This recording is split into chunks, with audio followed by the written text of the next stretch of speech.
Welcome to Kishore academy. இந்த வீடியோவில் 7ஆம் வகுப்பு அறிவியல் 3ஆம் இடைப்பருவத் தேர்வு கடந்த வருடம் 2024 கொஸ்டின் ஆல்ரெடி பார்த்துட்டோம். அதோட ஆன்சர் தான் பார்க்க போகிறோம்.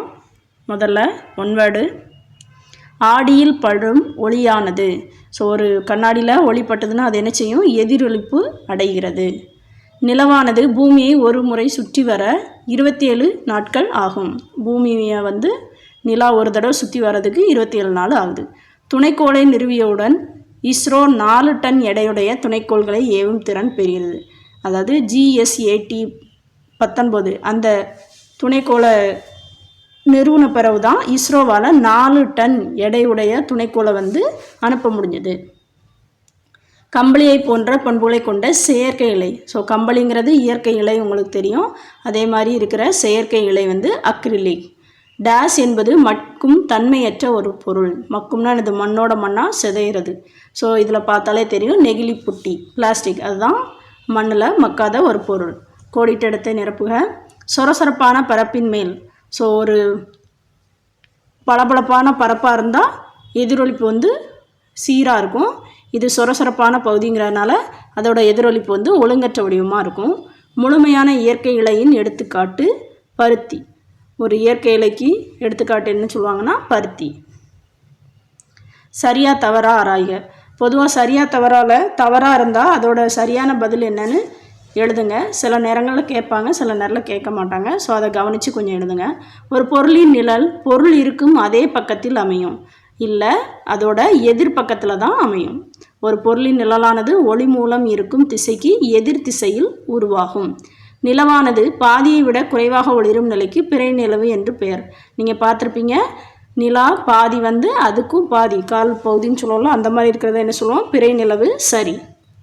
நைலான் வெப்பப்படுத்தினா உருகும், பட்டு எரியும். பொறுத்துக. சமதள ஆடி பெரிஸ்கோப். இது எங்கே பயன்படுத்துவோம்னா ஒரு தாழ்வான இடத்துல இருந்து உயரமான இடத்துக்கு பார்க்குறதுக்கு யூஸ் பண்ணுவாங்க. இப்போ கடலுக்கு அடியில் நீர்மூழ்கி கப்பல் இருக்குது, கடலுக்கு மேலே என்ன நடக்குன்னு பார்க்குற ஒரு இடங்களில் நம்ம இந்த பெரிஸ்கோப்பை உபயோகப்படுத்துவோம். சூரியன் முதன்மை ஒளி மூலம். உங்களுக்கு தெரியும், நம்ம பூமிக்கு வெளிச்சம் எதன் மூலமாக கிடைக்கும்? சூரியன். சந்திராயன் அதோட பேர் GSLV Mark 3 M1. Mangalyaan PSLV XLC 25. ரேயான்கிறது நம்ம மரக்கூழ்லேருந்து கிடைக்கிற ஒரு இழை. குருவினா. எதிரொலிப்பு விதிகளை படத்துடன் விவரி. POங்கிறது ஒரு படுகதிர். அதாவது ஒரு சமமான ஒரு இடத்துல அந்த படுகதிர் படும்போது அது எதிரொலிக்குது, அதுதான் QO.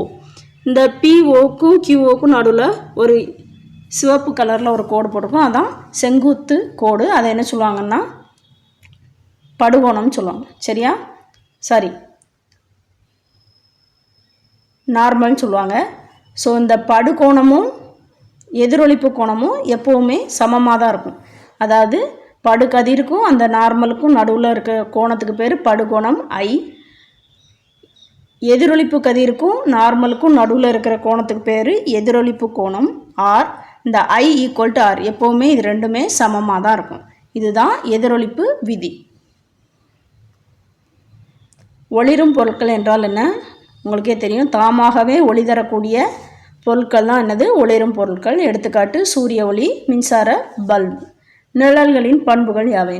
இது சில நேரங்களில் பெரிய கேள்வியும் கேட்பாங்க, அதனால் எப்போவுமே தெரிஞ்சு வச்சுக்கோங்க. சின்ன கேள்வியாக இருந்தால் நீங்கள் ஒரு 3 பாயிண்ட்டோ 4 பாயிண்ட்டோ எழுதினா போதும். ஒளி ஊடுருவா பொருட்கள் மட்டுமே நிழல்களை உருவாக்கும். ஸோ எந்த பொருள் மேலே ஒளி ஊடுருவி செல்லாதோ அதில் தான் நிழல் வரும். நிழல்கள் எப்பொழுதும் ஒளி மூலம் இருக்கும் திசைக்கு எதிர் திசையில் உருவாகும். ஒளி எங்கேருந்து வருதோ அதுக்கு எதிரான திசையில் தான் நிழல் உருவாகும். ஒரு பொருளின் நிழலின் மூலம் அதன் தன்மையை கண்டறிய முடியாது. நிழலை பார்க்கலாம் அவ்வளோதான், தவிர அதோட குணங்கள் எப்படி இருக்கணும்னு நம்ம நிழலை வச்சு சொல்ல முடியாது. பொருளின் நிறம் எதுவானாலும் நிழல் கருமையாகவே இருக்கும். உங்களுக்கே தெரியும், பொருள் எதுவாக இருந்தாலும் அதோட நிழல் ஒரு பொருளாவோ இல்லை நம்மளாவோ இருந்தாலும் நிழல் கருப்பு நிறத்தில் தான் இருக்கும்.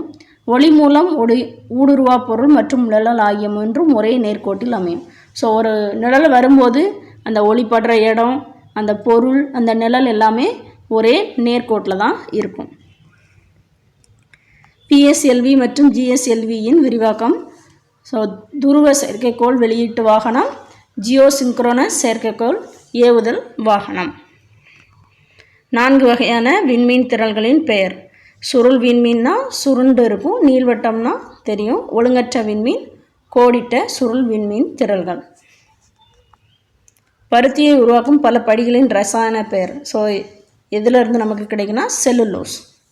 நெகிழிகளையும் செயற்கை இலைகளையும் எரிப்பது நல்லதல்ல, ஏன்? ஸோ எதுக்காக எரிக்கக்கூடாதுன்னு சொல்லுவாங்க? அதை எரிக்கும்போது நச்சுத்தன்மையுள்ள வாயுக்களும் வேதிப்பொருட்களும் உருவாகின்றன. அதனால் புற்றுநோய் மற்றும் தீங்கு விளைக்கும் பல நோய்கள் உருவாகும். ஸோ அதை எரிக்கிறது மூலமாக நச்சுத்தன்மையுள்ள வாயுக்களும் வேதிப்பொருட்களும் வருது. அது நம்ம உடல் நலத்துக்கு தீங்கு விளைவிக்கும். அதனால தான் நெகிழிகளையும் செயற்கை இலைகளையும் எரிப்பது நல்லதல்லன்னு சொல்கிறாங்க.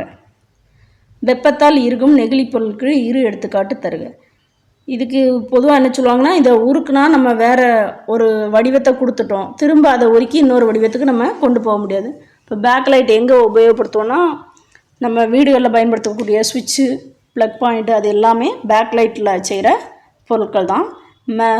மெலமைன்னா நம்ம சாப்பாடு பாத்திரங்கள், டின்னர் செட்டுன்னு சொல்லுவோம்ல, ஸோ அந்த மாதிரி பிளாஸ்டிக் எல்லாமே, ஏன்னா அது கொஞ்சம் சூடு தாங்கக்கூடியது, அந்த மாதிரி பிளாஸ்டிக் எல்லாமே மெலமைன் அந்த பொருளால் செய்கிற ஒரு பொருள். தேங்க்யூ.